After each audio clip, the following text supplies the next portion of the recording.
नमस्कार 99 न्यूज़ के इस बुलेटिन में आपका स्वागत है। मैं हूं तबरेज अनवर। बढ़ते हैं सबसे अहम खबर जो धनबाद के लिए। जी हां, धनबाद के असरफी अस्पताल में 2 दिन पहले ही मरीज को जिंदा बताकर पैसे वसूलने को लेकर जमकर हंगामा हुआ था। इस खबर को भी हमने आपको दिखाया था। अभी ये मामला शांत भी नहीं हुआ है कि अब जलान अस्पताल की कारस्तानी सामने आई है। जी हां, दरअसल झरिया निवासी 68 वर्षीय राजेंद्र प्रसाद केसरी की मौत रविवार दोपहर एशियन जलान अस्पताल में हो गई। मरीज की मौत के बाद स्वजनों ने जमकर हंगामा किया। स्वजनों ने चिकित्सकों पर लापरवाही का आरोप लगाया है।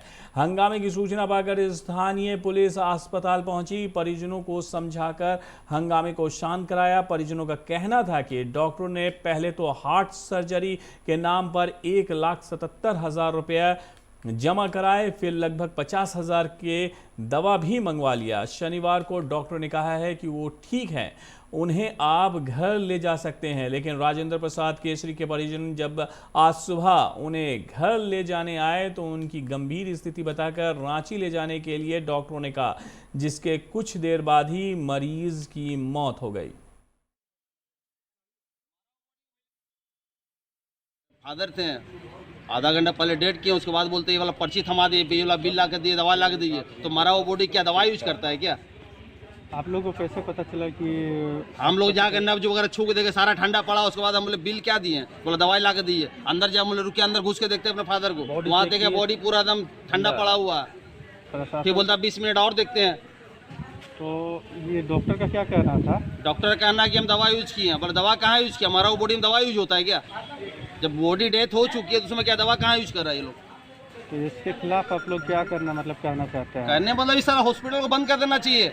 आम आदमी के लिए हमारा मरने की जगह है, जीने का नहीं है। और जब हम ये दवा लाने के लिए तो हम बॉडी को देखने गए तो हम बोले भाई मेरा बॉडी तो है ही नहीं, अब दवा क्यों मंगा रही है? वो तो पहले वाला दवा क्यों मंगा रहे हैं? और एक मिनट, आज सुबह में हमको बोला गया कि बॉडी को मतलब आज आप बॉडी डिस्चार्ज कर देंगे, मतलब कल मरीज को डिस्चार्ज कर देंगे, आपका मरीज ठीक है। तो रात भर में डिपार्टमेंट क्या कर रहा था? सुबह बोला वेंटिलेटर चाहिए था, बोले लगा दिए वेंटिलेटर पर भी। बस ये लोग बिल बनाने में चक्कर वेंटिलेटर पर लगाया, मरा बॉडी वेंटिलेटर पर रख दिया और डेट किया, बॉडी वेंटिलेटर पर लोग रखा। 12:15 बजे हमको क्लियर किया, मारा वो बॉडी को। तो बड़ा सवाल ये है कि जलान अस्पताल भी क्या मौत के बाद पैसे वसूलने की कोशिश कर रहा था। बढ़ते हैं अगली खबर की तरफ। भाजपा ओबीसी मोर्चा के नेता वशिष्ठ चौहान के नेतृत्व में छाताबाद लकड़का में अभिनंदन सह कार्यकर्ता सम्मान समारोह का आयोजन किया गया, जिसमें बतौर मुख्य अतिथि बागमारा विधायक ढुल्लू महतो शामिल हुए, जहां भाजपा कार्यकर्ताओं ने उनका भव्य स्वागत किया। समारोह में विभिन्न दलों को छोड़कर कई युवाओं ने भाजपा का दामन थामा है, जिनका विधायक ने माला पहनाकर पार्टी में स्वागत किया। इस दौरान ढुल्लू महतो ने कहा है कि राज्य में महागठबंधन की सरकार बनने के बाद कांग्रेस नेता जलेश्वर महतो का तांडव बढ़ चुका है। लगातार बागमारा में गोलीबारी और बमबारी की घटना घट रही है, पर सरकार को इस पर कोई ध्यान नहीं है। भारतीय जनता पार्टी के नेतृत्व में ये मिलन समारोह रखा गया था, जिसमें हमारे पार्टी में शामिल हुए आज बहुत लंबे समय से जलेश्वर महतो जी, और जिन जिन पार्टी में जलेश्वर महतो जी गए उनके साथ बड़े भाई इंदू सिंह जी, हमारे डेगेश्वरी दीदी जी और उनके शिव कुमार रवानी और सैकड़ों लोग उनके साथ खड़े रहे। मगर आज किसी न किसी रूप में उनका कार्यशैली इन लोगों को अच्छा नहीं लगा। कांग्रेस में आने के बाद लगातार उन्होंने यहाँ पे गोली और बम का राजनीति करने लगे। सरकार बनने के बाद इनको नेतृत्व में, जलेश्वर महतो जी के नेतृत्व में दर्जनों गोली और बम चला, दर्जनों जगह पर गोली और बम चला। इन लोग एक भला आदमी है, अच्छा आदमी है, सच्चा आदमी है, सेवा करने का भाव से काम इन लोगों ने किया आज तक। तो अभी आप देख रहे थे ढुल्लू महतो जो अपने कार्यकर्ताओं के साथ थे। हालांकि किसी ने भी मास्क का नहीं लगाया था, लेकिन अभी कोई पर्व या त्यौहार आ जाए तो यही कहेंगे कि 2 गज दूरी, मास्क है ज़रूरी का पालन ज़रूर करें। बढ़ते हैं अगली खबर की तरफ। झरिया में अपने भाई के श्राद्ध क्रम पहुंची नालंदा जिला पुलिस की कांस्टेबल सविता कुमारी ने झरिया थाना में लिखित आवेदन देकर वहीं के रहने वाले जोगेंद्र राम, प्रेम राम, सविता देवी, पूजा देवी, चांदनी देवी पर मारपीट करने और छिनतई का आरोप लगाया है। सविता देवी ने कहा है कि बालू गदा जोड़िया नदी में नहाने के लिए गए थे। इसी दौरान जोगिंदर राम का बेटा प्रेम राम और उसकी बेटी मेरे साथ मारपीट करने लगी। किसी तरह भागकर जान बचाई। वहीं जोगिंदर राम ने कहा है कि हमें सूचना मिली थी कि मेरी बेटी कपड़ा धोने नदी गई थी। बगल में सविता कुमारी भी कपड़ा धो रही थी। मेरी बेटी ने कहा कि कपड़ा हटाने को लेकर दोनों में तू मैं होने लगा। सविता कुमारी जो आरोपित हैं, आरोप हम पर लगा रही हैं, बेबुनियाद है। प्रशासन निष्पक्ष जांच कर सकती है। बालू गदा घाट पर गए थे कपड़ा धोने के लिए, स्नान करने के लिए। हम वहाँ पे मेरे मम्मी पापा भैया थे और दीदी लोग थी, तो हम लोग कपड़ा वहाँ पे नहा स्नान कर रहे थे। उसकी बेटी जोगिंदर की बेटी आई हमको पानी में ठेल दिया, मेरा कपड़ा उठा के फेंक दी। अब उतने में वो झगड़ा करने लगा। प्रेम राम वहीं पे था। हम किसी को नहीं पहचानते हैं, कोई हमको जान पहचानिया नहीं है। मेरा भाई का ससुर और साला उसको बुला करके पैसा दे करके हमको पूरा रगड़वाया। अगर हम पूल में नहीं घुसते तो हमको जान मार देता। बच्ची जो है दोनों कपड़ा धोने के लिए गए थे, तो वो जो कपड़ा धो रहा था तो उसने बोला कि ज़रा सा एक साइड कर लो और उधर हम जान लेते कहीं उधर छूटका वाला कपड़ा है, तो उन्होंने हटाया नहीं और गलती गुस्सा के मारे मेरा बच्ची का कपड़ा जो है तो उठा कर फेंक दिया नदी में। तो उसके बाद तू मैंने हुआ, उसी में जो उसको पूरा झोंटा पकड़ करके मेरा बच्ची को पीटना शुरू कर दिया। और फिर उसके बाद है जो कि मैंने एक नहीं करीब 6-7 वो महिला थी, सब मिल करके उसको डंगाने लगा मेरे दोनों बच्ची को। उसके बाद कान में सोना का चैन था, तो मैंने कान वाली था, एक मंगलसूत्र था, तो सारा कुछ नोच लिया। बागमारा प्रखंड अंतर्गत कतरास में रहने वाला अंकित राजगढ़िया, जो अपने देह को पहले ही दान दे चुका है, अब कोरोना के इलाज के लिए वैक्सीन का ट्रायल के लिए अपनी इच्छा जाहिर की है। उन्होंने पीएम नरेंद्र मोदी, सीएम, स्वास्थ्य मंत्री को वैक्सीन को खुद पर ट्रायल के लिए पत्र लिखा था। इसी संदर्भ में पटना एम्स से उन्हें आने के लिए आमंत्रित किया गया है। वो 14 दिसंबर को इसके लिए पटना जाएंगे। आगे उन्होंने कहा है कि देश सेवा का मौका उन्हें मिल रहा है, ये उसके लिए गर्व की बात है। अगर इंसानी की जरूरत पड़ती है तो मैंने अपना देह दान किया हुआ, मैं ये शरीर देने को तैयार हूँ। और पिछले कई महीनों से देश में ही नहीं दुनिया में वैक्सीन का ट्रायल हो रहा है। भारत में भी स्वदेशी वैक्सीन का तीसरे और अंतिम स्टेज का ट्रायल पे, तो मैंने पटना एम्स में रजिस्ट्रेशन करवाया था। तो पटना एम्स से 1 हफ्ते पहले मुझे कंफर्मेशन किया गया कि भाई अगले हफ्ते का आपको डेट मिलेगा, पटना एम्स में आपका ट्रायल होगा तीसरे स्टेज का वैक्सीन का। का फर्स्ट व्यक्तिगत तमगा ये शायद जब तक मैं इस धरती पर रहूँगा तब तक तो ये तमगा मेरे ऊपर रहेगा। अब जो भी लोग आगे आ रहे हैं, ऐसा नहीं है, मेरे न्यूज़ को देखने के बाद, लोग जानने के बाद कई लोग कह रहे हैं कि मुझे भी लेना है, लेकिन वो 2nd, 3rd और 4th ही रहेंगे, फर्स्ट नहीं हो पाएंगे। धनबाद के पुटकी स्टाफ कॉलोनी में बीसीसीएल कर्मचारी सुब्रतो दत्ता के घर दिन के उजाले में नकदी समेत लाखों के गहने लेकर चोर फरार हो गए। भुक्तभोगी ने घटना की सूचना पुलिस को दे दी है। वहीं पुलिस मामले की जांच में भी जुट गई है। कार वॉश कराने गए थे आज सुबह। जब आए घर में मेरी बूढ़ी माँ थी, वो टॉयलेट गया हुआ था। जब हम आए कार वॉश करा करके तो घर के अंदर घुसे तो देखिए अलमारी जो है खुला हुआ है, लॉकर भी खुला हुआ है, उसमें से सारा जेवरात और पर्स में जो पैसा था वो नहीं।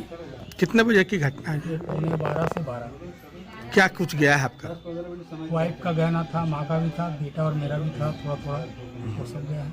कितना का लागत होगा? वो है आपका 10 लाख सब लेकर 10 से 12 लाख का। क्या लगता? वन विभाग की तमाम प्रयासों के बाद भी रांची जिला के सोनाहातू पूर्वी क्षेत्र में जंगली हाथियों का आतंक का दायरा बढ़ता ही जा रहा है। जहां रोजाना जंगली हाथी सोनाहातू प्रखंड क्षेत्र के किसी न किसी गांव में किसानों के फसलों को रौंद कर बर्बाद कर रहे हैं, वहीं लोगों के घरों को भी निशाना बनाकर तोड़ रहे हैं। जंगली हाथियों के झुंड ने आज सोनाहातू पूर्वी क्षेत्र के तिलाई पीड़ी गांव के कई लोगों के फसल को बर्बाद कर दिया। कैसे ऐसा हुआ है? लौकी और बेम ये सब हाथी में खा गया। हाथी में? जंगली हाथी? हाँ जंगली हाथी। आज रात? आज पूरा झुंड की एक दो? नहीं पूरा 10-20 गो था। कितना एकड़ जमीन में आपका ये लगा? 1 एकड़। 1 एकड़। ठीक, तो आप सरकार से इसमें क्या करना चाहते हैं आप? सरकार से हम लेना चाहते हैं इसका क्षतिपूर्ति। विष्णुगढ़ प्रखंड के गोल्हावार में समाजसेवी डॉक्टर छोटेलाल महतो ने 300 लोगों के बीच शॉल और कंबल का वितरण किया है। छोटेलाल महतो ने कहा है कि ये अभियान लगातार 1 माह तक चलता रहेगा।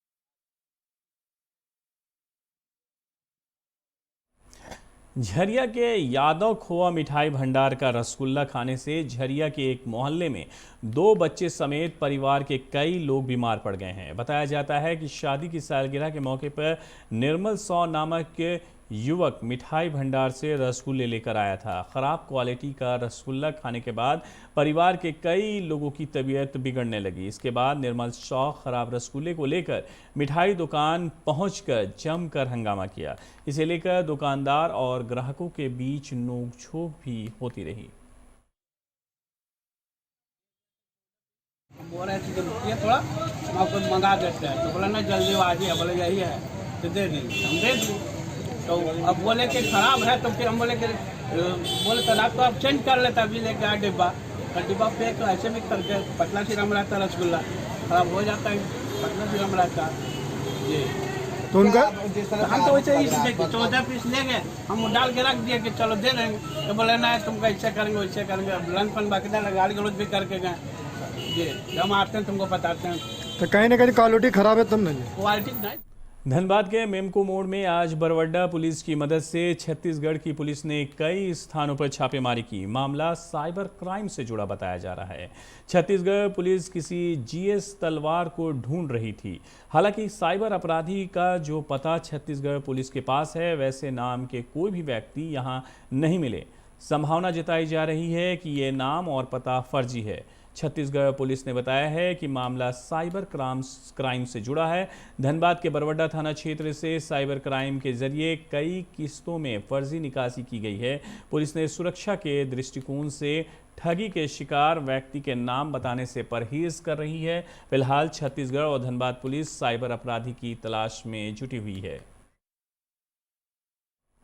खबरों में फिलहाल वक्त है एक छोटे से ब्रेक का। ब्रेक के बाद जब वापस लौटेंगे तो और भी कई खबरें हैं जिससे आपको कराएंगे रूबरू। आप बने रहिए 99 न्यूज़ के साथ।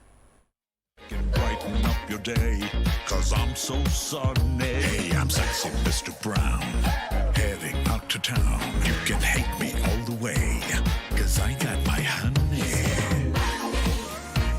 And that's not funny, my honey. Makes me sing all night.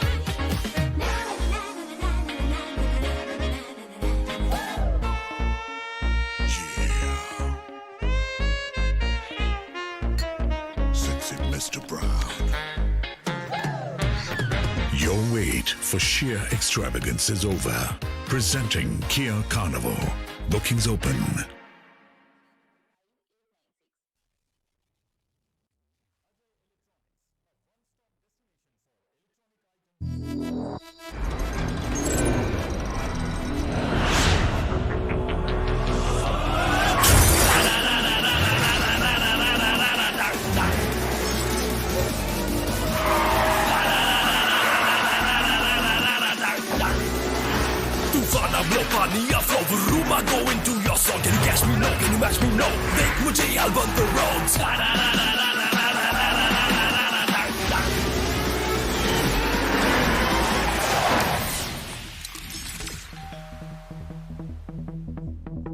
Hi.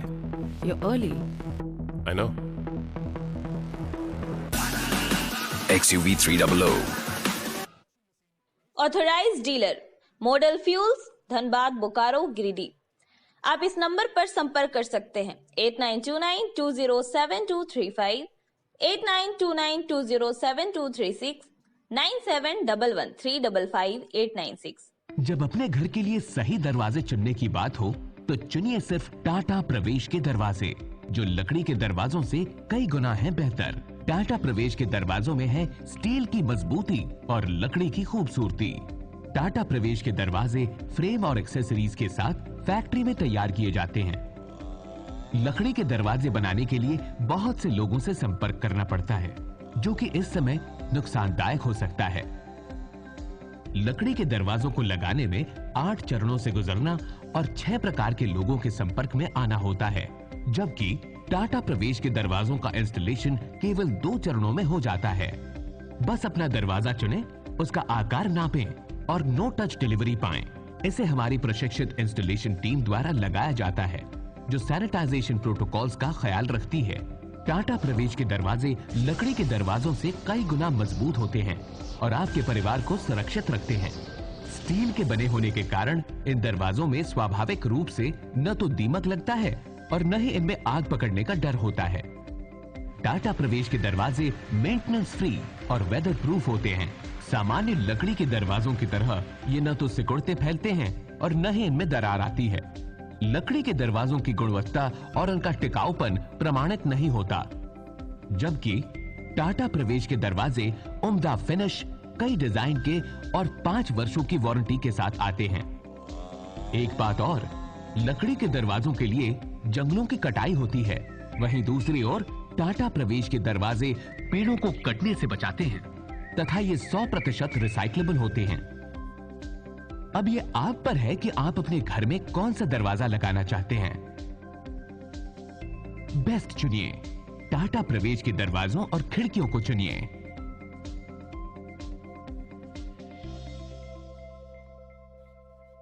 Authorised distributor Shri Ram sales, GT road, Govindpur, Dhanbad.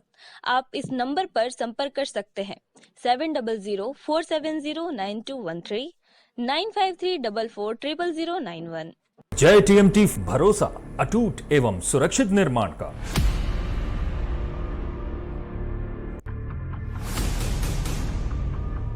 भरोसा अटूट एवं सुरक्षित निर्माण का। जय TMT 500D।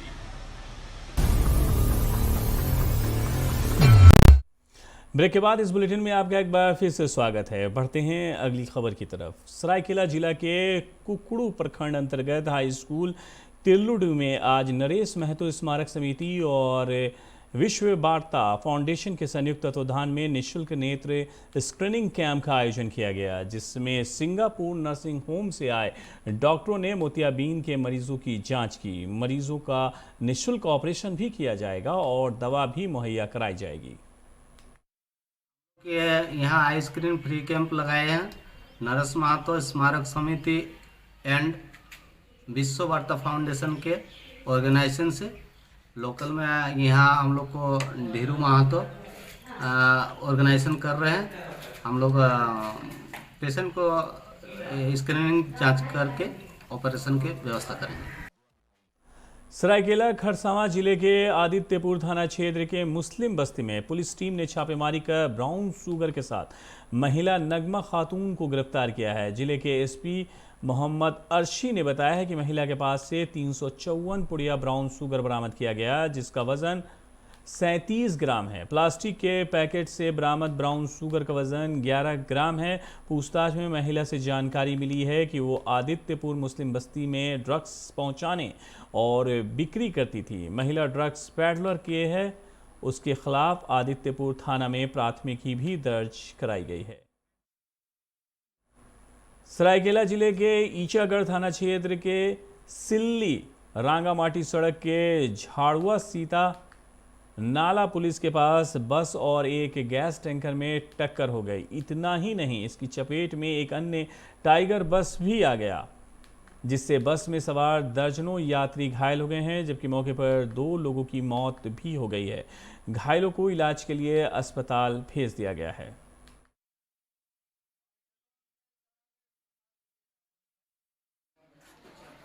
सूचना मिला घटना के बारे में कि टाइगर बस और टैंकर से एक्सीडेंट हुआ है। स्पॉट पर आके जख्मी को अस्पताल इलाज के लिए भेजा गया है। बस को साइड करा दिया गया है, आगे कार्रवाई की जा रही है। हाँ, रास्ता क्लियर, करीब 12-13। भारतीय जनता पार्टी ने मैथन में 2 दिवसीय प्रशिक्षण शिविर का आयोजन किया। शिविर की शुरुआत भाजपा के संस्थापक डॉक्टर श्यामा प्रसाद मुखर्जी और पंडित दीनदयाल उपाध्याय की तस्वीर पर पुष्प अर्पित कर किया गया। इस दौरान आज 4 अध्याय और कल 5 अध्याय पर चर्चा की जाएगी। मौके पर अध्यक्ष जयशंकर सिंह सहित मैथन मंडल क्षेत्र के तमाम कार्यकर्ता मौजूद रहे। प्रशिक्षण शिविर चल रहा है जिसमें मैथन में ये कार्यक्रम इस वक्त चल रहा है। इसमें हमारा उद्देश्य है अपने कार्यकर्ताओं को अनुशासन या मीडिया संबंधित या देश की सुरक्षा, आत्मनिर्भरता और अपना आत्मबल और अपना व्यक्तित्व कैसे निखार हो और जनता के बीच में हम जाएं और कितनी अच्छी तरह हम उनके पेश आ सकें और उनकी सेवा में काम आ सके, या देश के या राष्ट्र के प्रति हम जागरूक हों। इस उद्देश्य के अनुसार प्रशिक्षण शिविर में हमारे 9 अध्याय हो रहे हैं। बैंक मोड़ थाना क्षेत्र के नया बाजार न्यू रमजान कॉलोनी में देर रात अज्ञात हमलावरों ने एक व्यवसायी के घर में बम फेंककर विस्फोट किया है, जिसमें व्यवसायी के घर में लाखों रुपए का सामान जलकर नष्ट हो गया। इस संबंध में पीड़ित व्यवसायी बॉबी ने बताया है कि उनकी किसी के साथ कोई दुश्मनी नहीं है, फिर भी देर रात अज्ञात लोगों ने बड़ा सा बम उनके घर पर विस्फोट किया। इससे पहले भी दिवाली की रात किसी ने उनके घर पर बम फेंका था। लगातार हो रही इस तरह की घटनाओं से उनका पूरा परिवार काफी दहशत में है। मामले की जानकारी पुलिस को दे दी गई है। पुलिस मामले की जांच में जुट गई है। हालांकि घटना को किसने अंजाम दिया, अभी तक इसका खुलासा नहीं हो सका है। में करीब 1:45 बजे बहुत जोरदार एक धमाका, वैसे बम का आवाज़ होता उसी तरह से आवाज़ हुआ, ठीक है, और घर में पूरा आग लग गया उसका बम का। इससे सुबह आए हम लोग, जब रात में ही देखे तो देख रहे हैं कि पूरा यहाँ पर बम लगा के फोड़ा है। बड़ा वाला बम था, इतना बड़ा। किसी से पहले कि किसी से कोई तरह का ना लेना ना देना, ना कोई दुश्मनी, ना कुछ नहीं। इस तरह की घटना पहले हुई थी क्या?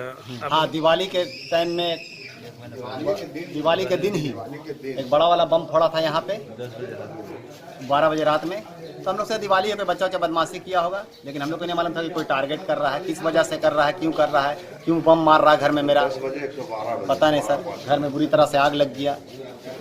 फिर थाना को कॉल किया, हम लोग थाना आए, देखू के गए हैं, सर्वे करके गए हैं। कितना का नुकसान लगभग लग रहा है? लगभग 2.5 से 3 लाख रुपए का नुकसान हो गया।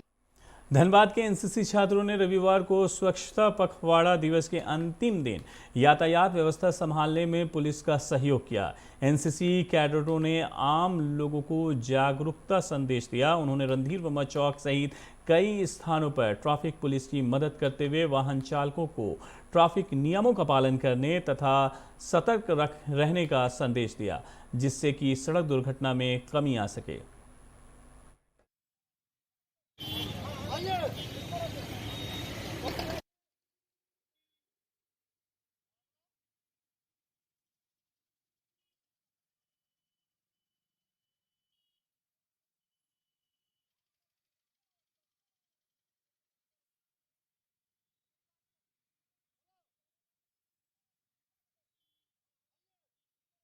हमारे स्वच्छ पखवाड़ा का 5 तारीख से जो 13 तारीख चलने वाली प्रोग्राम थी, आज हम लोग का लास्ट दिन है, जिसमें हम लोग ट्रैफिक कंट्रोल का सबका सहयोग कर रहे हैं। जगह जगह में किए, आपका रणधीर वर्मा चौक में किए, कंपाइल बिल्डिंग में कर रहे हैं, स्कूल गेट में कर रहे हैं। और आज हम लोग अभी से लेके 2 बजे तक ट्रैफिक कंट्रोल का पूरा सहयोग करेंगे और लोगों को जागरूक करेंगे कि आप ठीक ढंग से गाड़ी चलाएँ।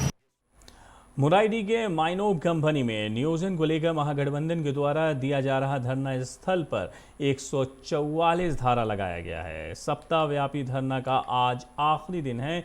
इस बीच धरनार्थियों का बागमारा बीडीओ की मध्यक्षता में बीसीसीएल प्रबंधन और माइनोब कंपनी के साथ वार्ता भी हुई, लेकिन मांगों पर सहमति नहीं बनने पर वार्ता विफल रही और आक्रोशित धरनार्थियों ने 14 दिसंबर से कंपनी का चक्का जाम करने का फैसला ले लिया है, जिसे लेकर जिला प्रशासन ने माइनोब कंपनी के परिक्षेत्र में धारा 144 लगा दी है। वहीं धरना स्थल पर पूर्व मंत्री जलेश्वर महतो भी पहुंचे।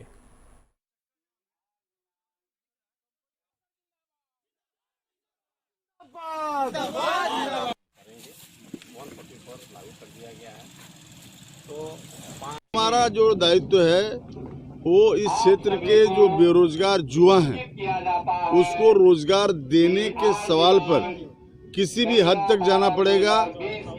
जेल तो जेल, सेल तो सेल, फांसी में झूलना पड़ेगा तो हम झूल जाएंगे, इस बात का हमको परवाह नहीं है। लेकिन जब प्रशासन आकर हमारे सामने जब अपनी बात को रखा है और यहाँ के लोगों के बात को सहानुभूतिपूर्वक विचार करने का जब निर्णय लिया है एसडीओ साहब ने, हम कानून का सम्मान करते हैं और कानून का सम्मान करते हुए हम मैनेप को एक कह देना चाहते हैं कि आप चालाकी करके अगर सोचते हैं कि हमारी मांग को आप खत्म कर दीजिएगा, यहाँ आंदोलन को दबा दीजिएगा, तो यह आपका धारणा गलत है।